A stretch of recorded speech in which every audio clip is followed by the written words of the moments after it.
So last night was the interview with Elon Musk and Donald Trump, and yes, I did tune in to watch it.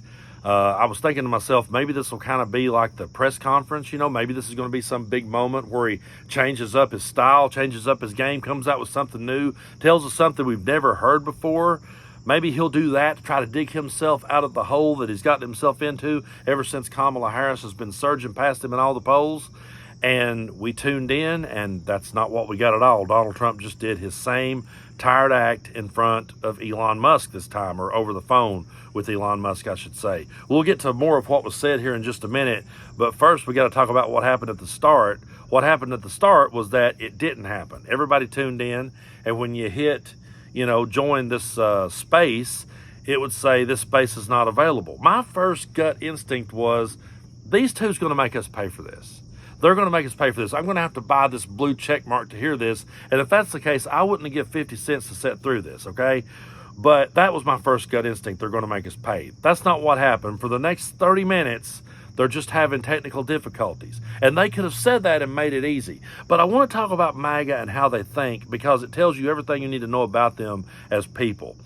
While these technical difficulties are going on, instead of just saying, hey guys, we're experiencing technical difficulties, or someone saying, you know what, maybe they're just experiencing technical difficulties, MAGA had to turn this into a conspiracy right out of the gate. The comment sections was gold at them saying, oh, they're trying to shut down Trump, they're trying to shut down Elon, they're trying to come after free speech. And then Elon Musk himself chimes in to say, yeah, we're under attack, they're trying to take down Twitter.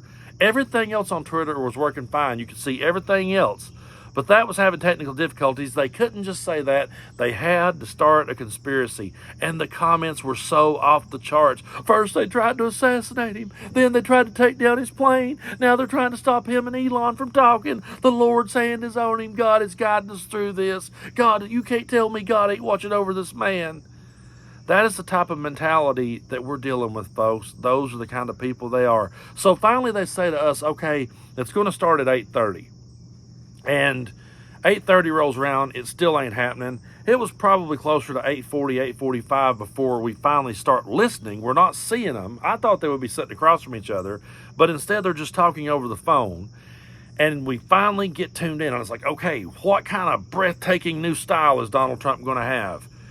And he didn't. He comes out, he sounds like he's tired. He sounds like he's slurring all of his words.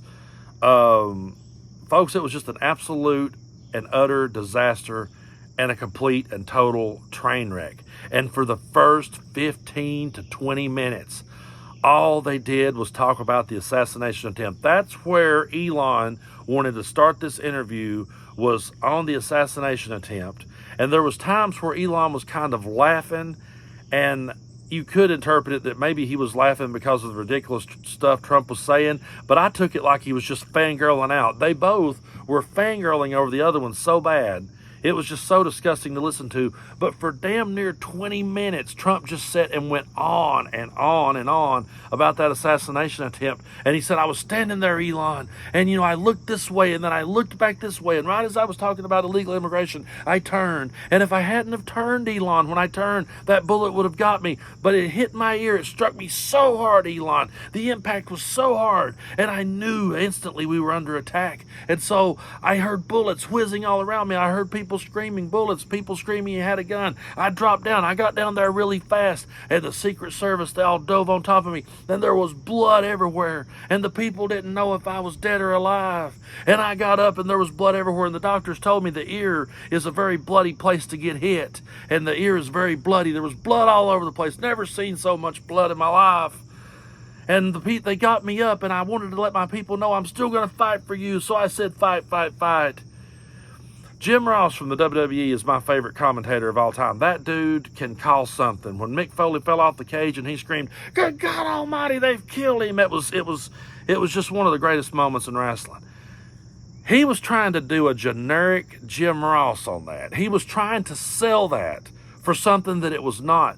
Folks, where is all this blood he's talking about? He got up. He had a little bit right here. He didn't have none on his hands after touching it. He had none on his hands.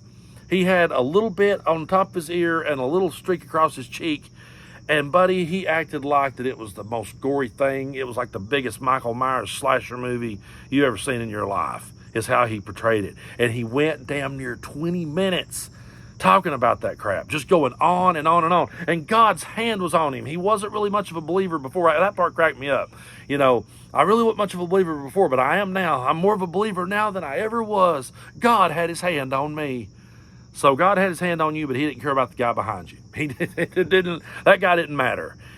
It was so cringe. And I got to be dead honest with you folks. I didn't make it through the whole thing. I couldn't, because it was absolutely so boring. And I realized I'm going to sit here and be duped into listening to the same damn thing. I can just watch the highlights the next day and I know what he's going to say. So I tuned off. I put on one of my favorite Steve Earle albums, El Corazon. I just sat back and listened to that and was like, oh man, let me try to get that out of my head. And then I came back this morning and started picking back up where I left off, listening to all that. And I would play y'all some of the clips, but all I can find right now is just like 10 to 15 second audio clips. I'm tired of hearing his voice. I know you're tired of hearing his voice. So I'll just tell you what it was that he said, the parts that really leaped out at me. First of all, he talked about how he wanted to do away with the Department of Education and said he needs someone like Elon Musk to help with that. He needs someone smart like Elon to work in his administration, and Elon was all about it, just completely fangirling out.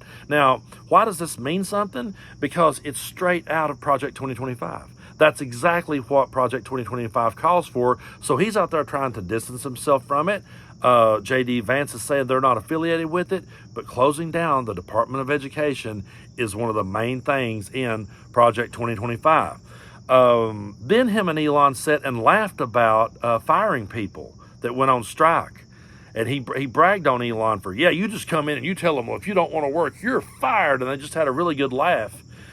And I've said so many times here on the channel, you're not allowed to walk away from Trump once you support him. You're not allowed to walk away that you don't get absolutely destroyed by him and his flock. And here he is saying, you know what? If you're working and you need better working conditions or you need a raise, screw you. That's essentially what he's saying to all the people out there that goes to work every day, busts their ass to feed their family. If you decide tomorrow that your job isn't treating you right, well, tough shit, according to Trump and Elon. And then one of the cringiest, weirdest moments during the whole thing was he talked about Kamala Harris being on the cover of Time magazine and talked about what a beautiful woman she was on the cover. Talked about how that he felt like that it was. He said it was a drawing, but he said it felt like it looked like Melania to him. Looked like his wife Melania. I have looked at that cover so many times, and Melania Trump never entered my mind.